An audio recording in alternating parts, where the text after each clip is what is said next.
Welcome to the Burgundy and Gold Knuckleheads podcast, emphasis on knuckleheads. And with me, as always, is the number one knucklehead himself, man, Reggie. What's going on, Reggie? I didn't realize I was carrying the number one mantra, man. I want to That's go ahead and give breaking it to you, man. that's breaking news to all of us. Yeah, even though my dad called me a knucklehead for a lot of years, I'm going to go ahead and give you number one knucklehead, man. We never designated who was one, who was two, but I'm going to go ahead Until and put you now, on top. we didn't until now. Oh man. So what's going on, man? Oh man, just just enjoying a win. It wasn't the prettiest win. It wasn't anything to write home about, but it was a win. There was some highs and some lows of the game, and but you had a different vantage point of the game than I did. Yeah, for sure, man. So first off, this is the first time in a long time we've had Victory Monday, right? Yeah, And so it feels good to have Victory Monday once again. It's been a few weeks.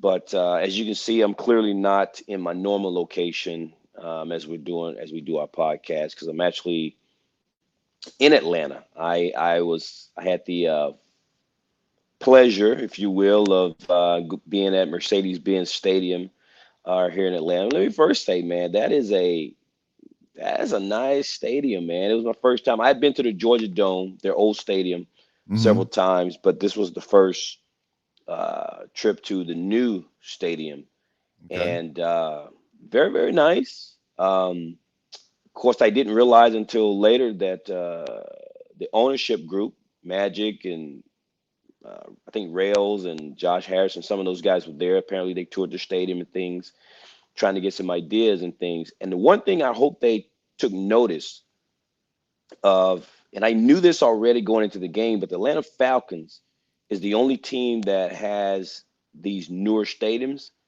but their prices don't reflect new stadium prices. uh, For example, a slice of pizza cost you $3. wow, Yeah, bottled water was $3. Their very soda, reasonable. their sodas are free refills. Free refills on a soda at a Free at a refills. stadium. Yes. What, Yes. what was it a $18 soda? No. Nope. The Wow, like you can get a whole pizza for $18. At most stadiums, $18 get you two slices. some cold fries, Yeah, some overcooked chicken strips, and a soda. right. You can get a whole pizza. Chicken strips and fries and a drink, I think was probably like $12 or something. So I hope they took notice of the concession prices, man. And of course, that was big news. Everybody talked about that when they first opened that stadium, how affordable not only you can go get tickets, but you can take your family and be able to feed them. So that was cool, man. Again, the stadium was nice. The fans for the most part were very hospitable. Yeah. And of course, not having a whole lot to cheer about as a Falcon fan as we led most of that game. But it was cool, man. It was a cool overall experience. For those that are listening, it was a group of about 30 Commander fans that had gotten together and got a group package, and we were all sitting, I think, took up 2 rows in one of the sections. Okay. And as you can tell, my voice is a little bit hoarse, man. We was Yeah. yelling and screaming and cheering and a little bit of frustration with some stuff, but for the most part, it had a lot to do with yelling, screaming, and Right. cheering, right? So a quick question I have about it is, it's not that terribly far from the DC area, right? It's not like you're going cross country. I mean, it's not a like you're going to Philadelphia close, but Right. how is the Washington fan base? I mean, could when something positive went well besides your section, could you hear any cheering in the stadium? Yes, Um, yes. I would say so. What was very interesting about it was um, being in the dome when the Falcon fans cheered. It was extremely loud. right. But when you looked at it in the stadium, there were a lot of empty seats. Mm-hmm. And I think you had mentioned that you had texted me about it, I guess, on the broadcast. And we were talking to some Falcons fans, and they said the thing about Falcon games is going to the stadium is as much as an event and to be seen. So although people were in the stadium, they weren't Okay. necessarily in their seats because there's TVs in the concourse area and that type of thing. So you can be in the stadium and watching the game, which I think is stupid. If I got lower Right. level seats, I'm not going to Right. be on the concourse. I'm going to go watch the game, but that's Right. me. Right. So there were a lot of people that were still present in the stadium, but they were not actually in their seats. Okay. But again, when something positive for the Falcons happened, it was pretty loud. It was pretty loud and cheering. And so, in the contrary, whenever there was something to happen for positive for Washington, there weren't enough of us in there where you can hear it. It was a huge collection of Commander fans there. Some folks Okay. were running around calling it FedEx Field South Yeah. because to your point, Atlanta is a fairly easy place to get to if you're living on the East Coast. Because we got to talking to some folks that were from Florida. There were some people from the Carolinas Right. that it came in. Of course, the people from the DC area. So there were people from all over that flew in because Atlanta is a pretty cool city and also a fairly easy place to get to. Quick 1 hour, 1 hour and a half, 2 hours at most type flight from Right. anywhere on the East Coast. So there was quite a few people there, man. It was pretty cool. Yeah, and for those that don't know, before the Carolina Panthers were there, the Carolinas were Washington territory. From Right. a broadcast perspective, it was Maryland, DC, Virginia, all the way down into the Carolinas. So there's a lot of fans that go far, that go into the South there, Hmm. even into northern Georgia. Um, Now, obviously, in today's world, you have transplants everywhere with people moving here and there for jobs, a lot more now than they did 20, Yeah, 30 years ago. But yeah, it sounds like a cool experience. it was, You man. It sent me a was. picture or two, and I'm not going to lie, even though I've been to 2 games at FedEx Field this year, I when you sent them to me, I'm like, man, I should have been in Atlanta. I should have been there with my main man Reggie, Yeah, man. It was and the awesome, Steelers man. with him. It was awesome, and of course, getting a win, most importantly, was the most important thing I think that came out of that. I think we all would agree that a fourth straight loss would have been bad, not only for the team, for the fan base, but then to lose what, by all accounts, most people felt like a game against a team that we should at least compete with and win against. So, Right. so winning this game went a long way. I think it eased a little bit of the Chicago Bear game, and then knowing that we have the Giants on the horizon. But for this game, man, it was good. It was a good environment, good vibes, good feel. The rally was the night before, Okay. and Saturday the team has now officially began to do rallies. And how Uh, was that? How was that? Because we talked about that on the pregame that yeah, Washington, or did we talk about it on the pregame, or was it I, off I air? I don't Uh, recall, but I do know. So what you're referring to is during the past few years, the rally captain was the official, unofficial, put it on the rallies, but the team decided to take that back over. So rallies going forward will all be put on by the team, and they need a little more practice. The okay. venue was really nice. It was 3 levels, and apparently told the establishment to expect about 100, 150 people, but it ended up being probably about 600 people. Yeah. And so they were not staffed, man. The place wasn't quite big enough. I mean, for those that likes adult beverages, they had 2 bartenders trying to serve everyone Wow. alcohol. I mean, it was not. Wow. They were not staffed for it. But the vibe being in the city, everything else going on was good for people. It was one of those places where you wear a band, you go up to it and you pour, and it measures by the ounce. They have all these beers on taps and all this Okay. other stuff. So you can kind of serve yourself a little bit, Yeah. but there was a long line just to wait to get the band Uh, so you can go now start drinking and getting trashed, right? right. Um, so it delayed some of the drinking a little bit for some people, but Okay. But again, it was just that they weren't staffed for the amount of people that showed up, man. But it was fun. It was fun. It was really cool. Good, good. And that type of deal. But it was fun. It was fun. Good times here in Atlanta, man. Yeah, yeah. It sounds like it. Sounds like it. And then you get to Sunday morning / afternoon, and you already talked about kind of walking around the stadium, enjoying the stadium, and then the game starting, and and it was a little bit of a different feeling of Washington starting out right away on the first drive. They came up short on the touchdown, but they scored on the first drive. Yeah, and I thought that was important. Absolutely. I thought it was important that they were able to move the ball. Obviously, you want to come away with 7, but getting the field goal was still positive. Yeah. And that was good. And then, of course, Atlanta then turns around and drives the field and gets a touchdown. And it's interesting. We talked about this before, that we could all root and cheer for the same team, but the difference of opinions among fans can be wild.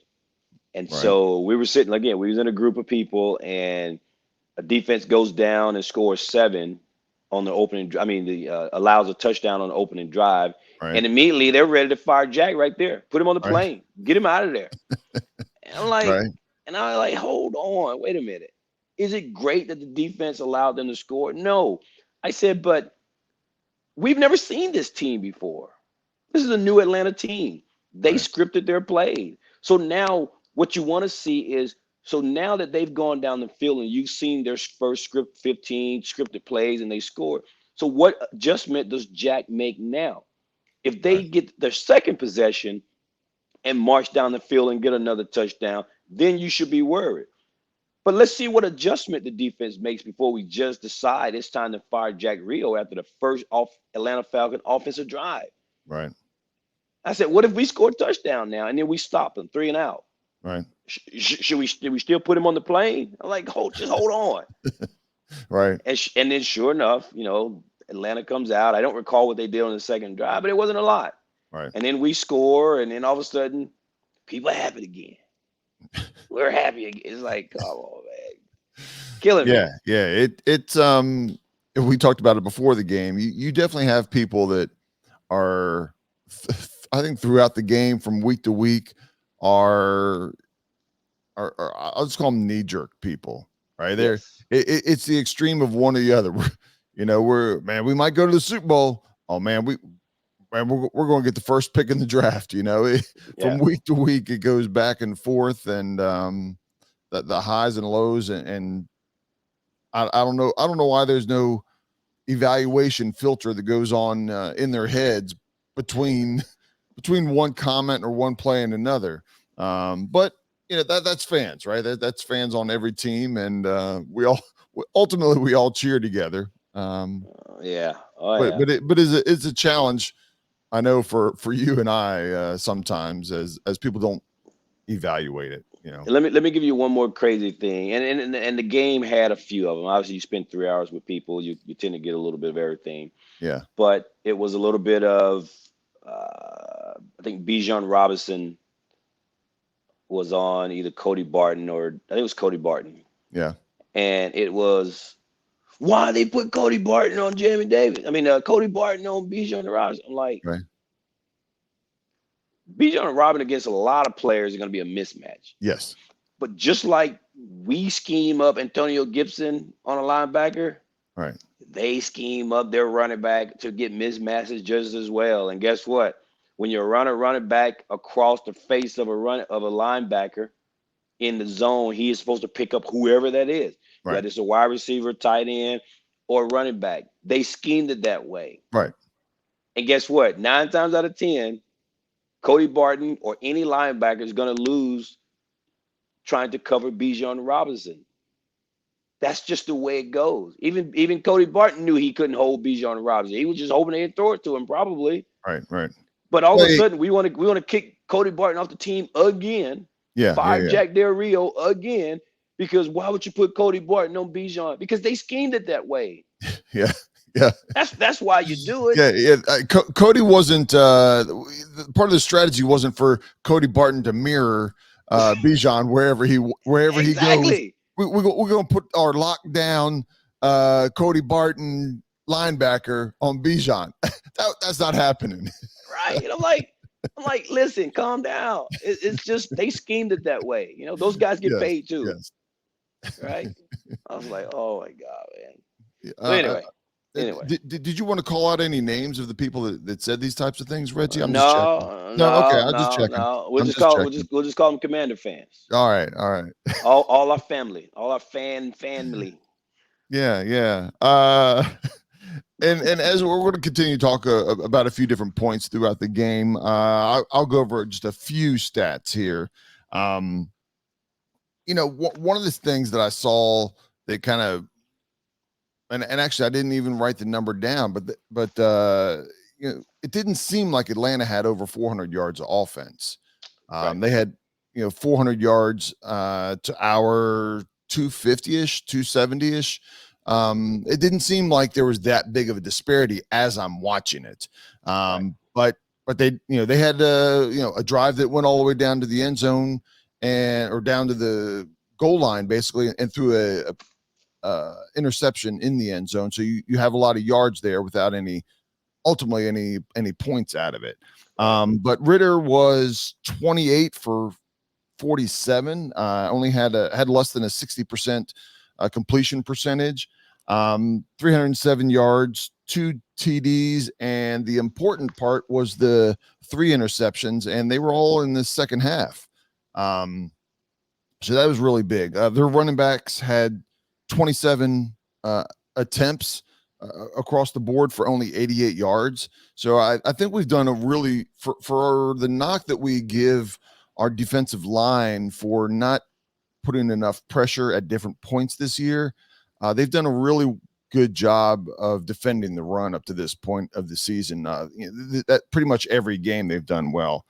They did have, for the 4th week in a row, they had a wide receiver of Drake London going over 100 yards. He was 9 receptions for 125 yards.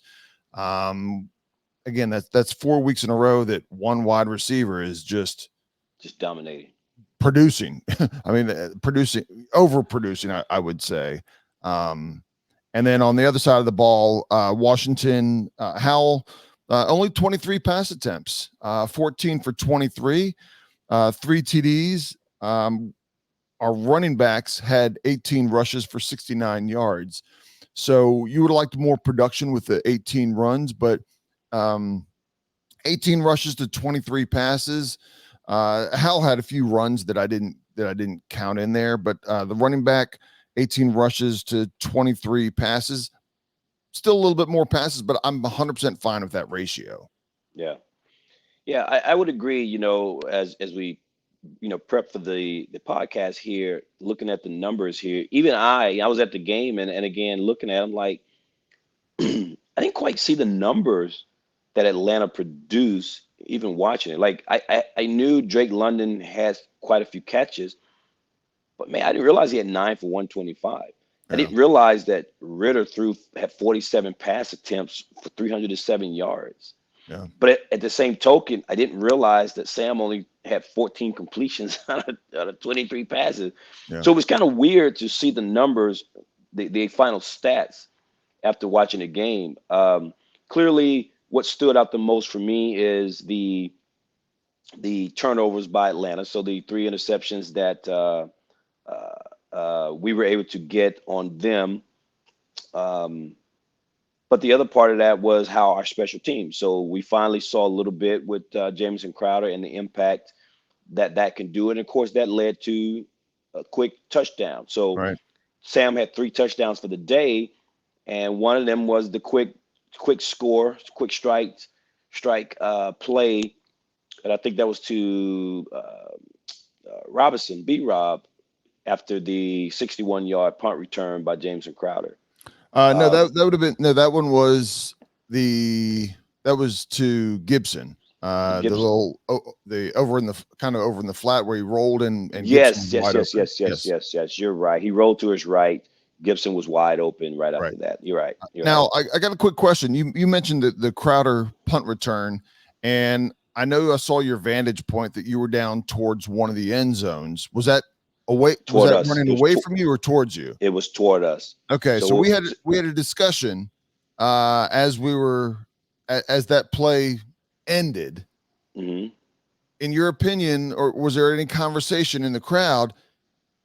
Did he slow up, or did he get winded and couldn't maintain the speed and the distance? Because he kind of got, it almost looked like he thought that he cut past the last person and he was just going to cruise in, but then other people said, nah, man, he ran out of steam, he couldn't maintain that level of speed, and they caught him. Okay, so there's two ways to answer this question. So we were in the end zone as he was coming toward us, Right. and we could see as soon as he caught it, it just opened up, and Okay. he took off running straight up the middle, and then he got some key blocks. Right. What was interesting though is as he's running, of course, we're yelling and screaming, and the fans Mhm. are going nuts.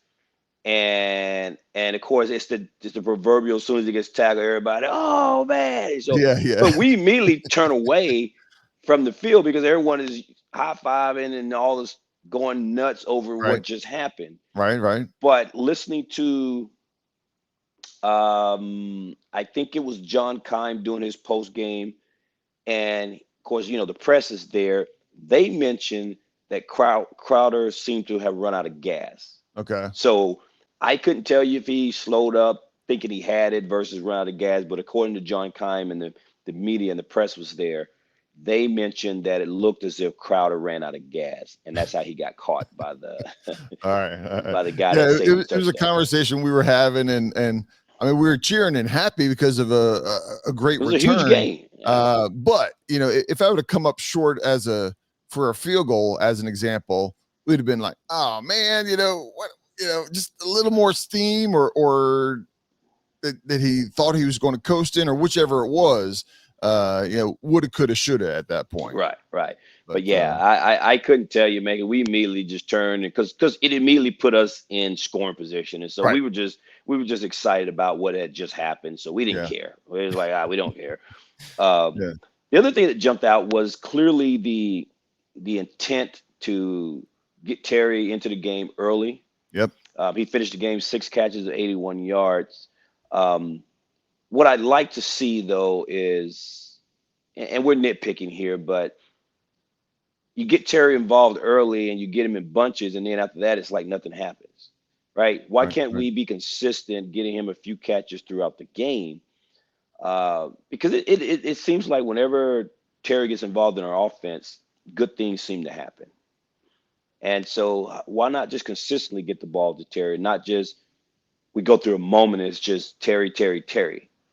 But nonetheless, it was good. It seemed to get the team in a flow, and we were able to get going and like I said, secure the victory here Yeah. for Atlanta against Yeah. Atlanta. I know I don't want to get into a deep dive conversation here, but we all thought that Dotson was going to have a bigger impact this year, and so far he really hasn't. He had I'll call it a big drop. It was a nice pass from Howell that laid it right in there over top of some people, right into his hands, and would have been a nice pickup. And Dotson dropped that.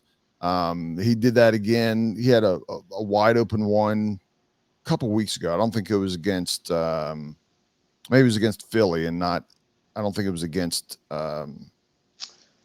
Chicago. Chicago. But he's had all of a sudden a couple drops here that are open drops, and last year he looked like he had hands like Terry. He just hands of glue, make tough catches, and now a couple drops here on what I would call wide open, from a receiver perspective, wide open drops.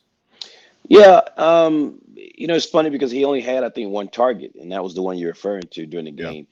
I myself thought Jahan was going to have big impact on this team this year at EB's system, but I will say that I thought that our tight ends would have a huge impact in EB's system. We Right. thought all three of our wide receivers was going to have a big impact in EB's system. We thought Antonio Gibson was going to have a huge impact catching the ball out of the backfield in EB's system.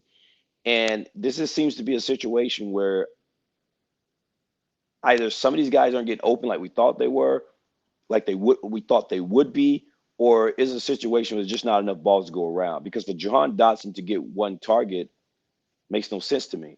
But I don't think that Jahan is having a case of drops as much as the times that he's dropped passes. There was one where it just hit him right in the hand. And that happens to all receivers. I mean, I've seen Stephon Diggs, all those guys. Yeah. But the pass yesterday to me was, I know a lot of people say, well, if it hits him in the hand, they got to catch it. The ball was a little bit out in front of him. Could he have caught it? Yeah, I think so. But the throw could have been a little bit better. But when you only get one target a game, yeah, you're not getting the touches you're supposed to. Was it a case of Jahan realizing through 5 games the ball's not getting spread around like we all anticipated? I mean, hell, even as fans, we thought that. So did he think the ball was coming to him and he wasn't running full speed? Who knows? Right. But I don't think that something is going on with Jahan Dotson where all of a sudden he can't catch the ball. Yeah. I'd like to see him featured a little bit more, but again, man, I think there's just not enough balls to go around. Yeah. Personally. I don't disagree. Like I said, don't want to make a bigger deal out of it. I agree with you. I don't know that he was going to have better numbers than Terry this year. I'm not going to go anything like that, but I expected him to be definitely a better Robin to Terry being Batman. And he just kind of at this point hasn't. I don't know if it's the scheme. I don't know if he just doesn't have that feel and connection with Sam Howell, if it's EB or if it's Dotson just not getting open at this point. I mean, look, it's just Curtis something Samuels, I noticed after 6. We're talking 6 games. You're starting to get trends at this point of the season. Well, it came up, right? That's why I'm mentioning it here. Is right. It came up during the game, amongst kind of a little bit of crew here, and it was like basically Jahan Dotson can't catch the balls anymore. Somebody even posted on Twitter that he's earning his seat, because his last name is Dotson, Dotson. Right. And they posted a picture of Josh Dotson, the wide receiver from TCU, who couldn't catch the ball, and they're saying that Jahan Dotson is earning his C to his last name. And I'm just like, it's a bit extreme to me. Yeah. Right. I just think Jahan Dotson. I'm not even worried about Jahan Dotson. No. But I understand, and people just all of a sudden, man, what had happened to Dotson? Man, he can't even catch no more. I'm like, right. Okay, well, but that's just the way it is. The way it is, man. I get it. Fans are very finicky. Oh yeah. When it comes to that kind of stuff. Well, it's the knee jerk. Like I said, I'm bringing it up just for conversation. I'm not ripping into him necessarily. It's just kind of some observations, and just want to get your 2 cents on that. One of the people that we've been critical of, or I'll guess this season, and really at different points over the last couple seasons, who we don't think has reached his potential, actually had a good game. That'd be Jamin Davis. Obviously, he ended the game with an interception, but man, he was flying around and making some tackles on the line, and kept their running backs in check. Like I said, they had 27 attempts for 88 yards. What is that? Roughly 3 yards, or just a pinch over 3 yards a carry. As a defense, you'll take that all day. And Davis was a big part of that.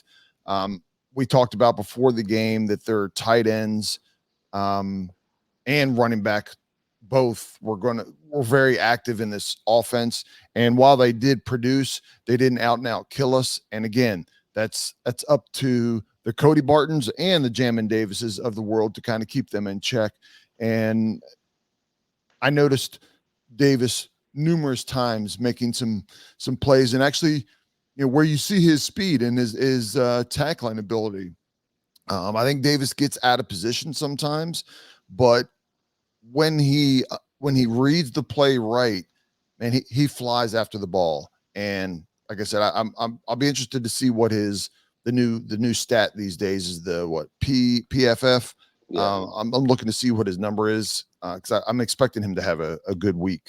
The With thing that. that I question and wonder about Jamie Davis is whether or not he's still thinking instead of just reacting. I mean, Right. and you would expect that at this point in his career and in his defense, he would be just flat out just reacting. But I wonder if with the inconsistency and the flash that we see, I wonder if he's still thinking and not just reacting. Yeah. And when he Yeah. does have those moments of just reacting, that's when we see the flash play. Uh, we'll never know, but it's just kind Right. of my question, and I wonder. But what I will say about the defense as a whole, man, listen, uh, Ritter missed some open throws, Yep. right? Um, had they connected on some of those throws, the game could have been different. And although Atlanta was undefeated at home, which was a fact that we actually broke a stat here. Yeah. Apparently, I didn't know this, but apparently he had not lost a home game in high school and college. And then as a starter in the pros, he was undefeated Oh at wow. home here in Atlanta. So it was his first home loss on any level, but certainly in the NFL. Right. Um, but he missed on some key throws that could have made the outcome of this game differently. And although we won, although we held them to 16 points, we still gave up 400 yards of offense. Right. Okay. And by all accounts, Atlanta's not considered a juggernaut offensively. So when we play the better teams, can our defense continue to hold up, man? I mean, at this point, I'm Fair still question. questioning, right? They got the 3 interceptions, which was great, but we still gave up 400 yards of total offense, Yeah. right? You play better teams, or hell, again, if Ritter connects with some of those plays, how different is the game? And man, they still have to get it together. And I like the fact that after the game, Ron seems to still not have been happy about the fact that we won. It was like we won, that was great, but man, there's still a lot to clean up. And I agree. Right. The defense has to be able to get this down, man. This is crazy that we're still getting. I mean, we still have Atlanta, we still got the Miami Dolphins to play. Um, we still have the Rams. We still got the 49ers. We still got Seattle, right? These offenses about, by all accounts, are better than Atlanta. Yeah. Philly once, Cowboys twice. Yeah, Yeah. these are good offenses, and yet we're still giving up 400. We gave up 400 yards to an Atlanta offense. So still concerning, but I don't want to sour the W that we got on Sunday, man. But it's just still a little bit concerning from a big picture viewpoint that our defense is still not getting it together, man. Yeah. Yeah. Like I said, I think this was overall was a team win.